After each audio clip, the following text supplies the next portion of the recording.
शहर की चकाचौंध और गगनचुंबी इमारतों के बीच आर्यन खुद को खो चुका था। एक बड़ी कंपनी में मिली इस ऊंची नौकरी ने उसे शोहरत तो दी, लेकिन सुकून छीन लिया। ऑफिस की फाइलों का बोझ और कंप्यूटर की नीली रोशनी ही अब उसकी दुनिया बन गई थी।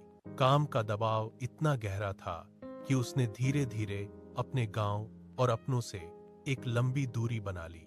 उसे लगता था कि यह कामयाबी ही सब कुछ है, जबकि पीछे कोई बूढ़ी आंखें हर पल उसके लौटने की राह तक रही थीं। सफलता की इस अंधी दौड़ में वह यह भूल गया कि वक्त किसी का इंतजार नहीं करता।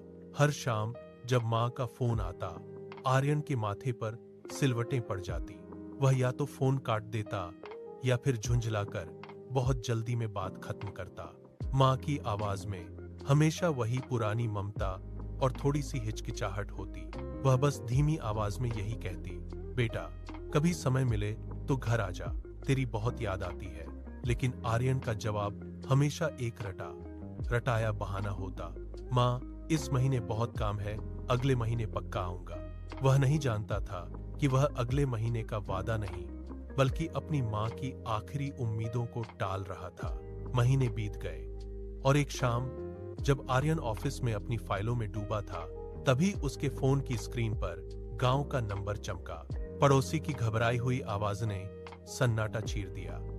आर्यन, तुम्हारी मां की हालत बहुत गंभीर है, जितनी जल्दी हो सके घर पहुंच जाओ। आर्यन के हाथ से पेन गिर गया।